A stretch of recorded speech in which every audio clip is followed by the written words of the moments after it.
झूठू बोलो तो तमने लोकोए प्रमुख बनाव्या एनी भी तमने शरम नहीं जरा भी अने तमारी पासे पुरावा छे। प्रांत साहेबनी चेम्बरमां मीटिंग हती एवुं नथी के कोई अमे घरे बोलावीने मीटिंग करी होय। प्रांत साहेबनी चेम्बरमां केमेराओ चालू हता, मैं बेनने गाळ बोली होय तो ए लोकोए सीसीटीवी फूटेज लोकोनी सामे मूकવું જોઈએ। छतांय કેટલાક ભાજપના નેતાઓ અહીંયા બેઠા હતા અને આપણા જિલ્લાના એક આઈપીએસ હમણાં બદલી થયેલા છે એના ઈશારે મેં 12:30 વાગે પોલીસ સ્ટેશન ડેડિયાપાડામાં ગયો। પીઆઈ સાહેબને કીધું સાહેબ આવી ઘટના ઘટેલી છે। मैं ना नहीं पाड़तो, हूँ हाजर हतो, अमारे बोलाचाली थई छे, झपाझपी थई छे अने आ रीतनी मीटिंग हती भाई।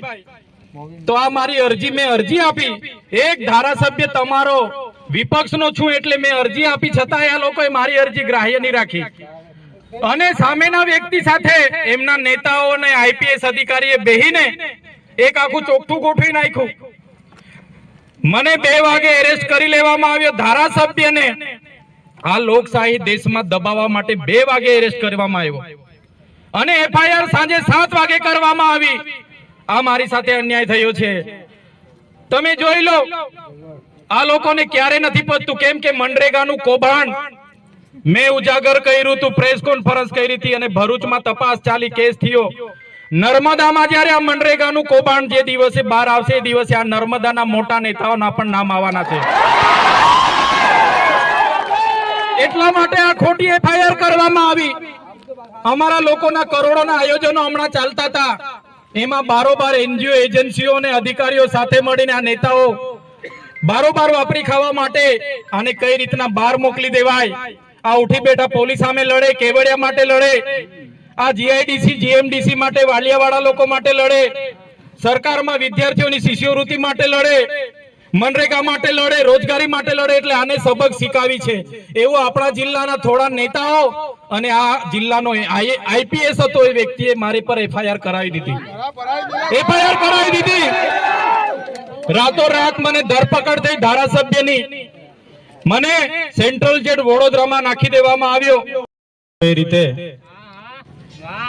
तमारा बधाना मतथी, तमारी बधानी मेहनतथी, आशीर्वादथी, प्रेमथी हूँ धारासभ्य तरीके चूंटायो अने सरकारना प्रतिनिधि तरीके आपणा तालुकाओमां जे पण योजनाओ आवे, गुजरात पेटर्न आवे, विवेकाधीननी योजना आवे, मनरेगा आवे, आवासनी आवे, विकासशीलनी आवे, एफआरएनी आवे, तमाम योजनाओनी जेम एक एटीवीटी योजना आवे छे एमां डेडियापाड़ा अने सागबारा तालुकानी दर वर्षे एमां ग्रांट आवे अने ग्रांटमां चूंटायेला सरकारना प्रतिनिधि तरीके धारासभ्य अने तालुकानो प्रमुख एमां बेहे।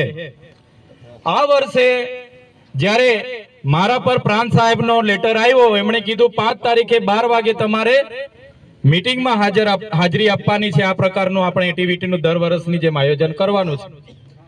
तो सरकारना प्रतिनिधि तरीके अने तमारा लोक प्रतिनिधि तरीके हूँ त्यां एमना समये एमना लेटरे हाजर थयो।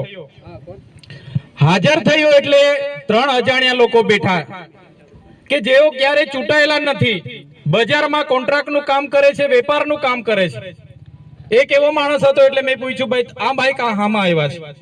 सरपंचमां चूंटायेला छे, तालुका पंचायतमां चूंटायेला छे के जिल्ला पंचायतमां चूंटायेला छे? તેમણે કીધું એને અમે સભ્ય નક્કી કર્યો છે। જે વ્યક્તિને અમારા લોકો સાથે કોઈ નાવા નીચોવાનો સંબંધ નથી, એ માણસ કોન્ટ્રાક્ટર છે, વેપારી છે, બહારથી આવેલો માણસ, એવા માણસોને તમે અમારા સભ્ય બનાવી દો। અમારા લોકોની ગ્રાન્ટ એમને અમારે વાપરવા આપવાની। એટલે મેં કીધું આ વસ્તુ હું ચલાવી લેવાનો નથી। મેં કીધું ગુજરાત પેટર્નમાં એ જ પ્રકારે 60 કરોડ રૂપિયા આવ્યા છે, એમાં પણ તમે સભ્ય જેને અહીંયા લાગે નહીં, વળગે નહીં, એનજીઓ લઈને આવ્યા છે એવાને તમે સભ્ય બનાવી દો તો હું ચલાવવાનો નથી। ચૂંટાયેલા કોઈ પણ માણસને અમારા વિસ્તારમાંથી લઈ લો, અમારા વિસ્તારનો કોઈ પણ આગેવાન લઈ લો, મને વાંધો નથી, પણ બહારથી આવેલા લોકો જેને અમારા સમાજ સાથે નાવા નીચોવાનો સંબંધ નથી એને કઈ રીતના અમારા લોકોની ગ્રાન્ટ વાપરવા આપીએ? बस आज बात में अमारी बोलाचाली थई, झपाझपी थई, एना सिवाय बीजू कई थयुं नथी। छतांय आ लोकोए महिलाओने गाळ आपी, પણ એ બેનને હું વિનંતી કરું, તપાસ ચાલી, કેસ થયો નર્મદામાં. જ્યારે આ મનરેગાનું કૌભાંડ જે દિવસે બહાર આવશે એ દિવસે આ નર્મદાના મોટા નેતાઓના પણ નામ આવવાના છે. એટલા માટે આ ખોટી એફઆઈઆર કરવામાં આવી. અમારા લોકોના કરોડોના આયોજનો હમણાં ચાલતા હતા, એમાં બારોબાર એનજીઓ એજન્સીઓ અને અધિકારીઓ સાથે મળીને આ નેતાઓ બારોબાર વાપરી ખાવા માટે આને કઈ રીતના બહાર મોકલી દેવાય. આ ઉઠી બેઠા પોલીસ સામે લડે, કેવડિયા માટે લડે, આ જીઆઈડીસી જીએમડીસી માટે, વાલિયાવાળા લોકો માટે લડે, સરકારમાં વિદ્યાર્થીઓની શિષ્યવૃત્તિ માટે લડે, મનરેગા માટે લડે, રોજગારી માટે લડે. એટલે આને સબક શીખાવી છે. એવું આપણા જિલ્લાના થોડા નેતાઓ અને આ જિલ્લાનો આઈપીએસ હતો એ વ્યક્તિએ મારી પર એફઆઈઆર કરાવી દીધી. રાતોરાત મને ધરપકડ થઈ ધારાસભ્યની. મને સેન્ટ્રલ જેલ વડોદરામાં નાખી દેવામાં આવ્યો. એમના ઈશારે એવી એફિડેવિટો કરવામાં આવે. આ તો માથાભારે માણસ છે, જનુની માણસ છે, બાહુબલી ધારાસભ્ય છે, એને જામીન નહીં આપવાના ખોટા ખોટા એફિડેવિટો થાય. એટલે 80 દિવસ સુધી હું જેલમાં હતો. 80 દિવસના જેલવાસ દરમિયાન મને દુઃખ એટલું હતું કે ડેડિયાપાડા, સાગબારા, નર્મદા હોય કે ભરૂચ, જે જનતા છે એમણે મને ધારાસભ્ય બનાવ્યો છે, લોકસભામાં 5,22,000 મત આપ્યા છે. એ લોકોના સુખે દુઃખે હું હાજર નથી રહી શકવાનો. દુઃખ મને હતું કે એમના દુઃખમાં હું હાજર નથી રહી શકવાનો. ત્યારે એવા કપરા સમયે તમે બધાએ અમારા પરિવાર સાથે ઉભા રહ્યા. અરવિંદ કેજરીવાલજી, ભગવત માનજી, આમ આદમી પાર્ટીના નેતાઓ, ઘણા કોંગ્રેસ અને ભાજપના નેતાઓ પણ આપણી સાથે ઉભા રહ્યા. ઘણી પોલીસ અધિકારીઓએ પણ આપણને સહકાર આપ્યો, ઘણા વકીલોએ પણ સહકાર આપ્યો, ઘણા મીડિયાના મિત્રોએ પણ સહકાર આપ્યો. ત્યારે આજે નામદાર હાઈકોર્ટે મને જામીન આપ્યા છે. શરતી જામીન છે, પણ હાઈકોર્ટે જે ન્યાય આપ્યો છે, મને હુકમ આપ્યો છે, એને હું સહજતાથી સ્વીકારું છું અને આજે છૂટીને તમારી વચ્ચે હું આવ્યો છું.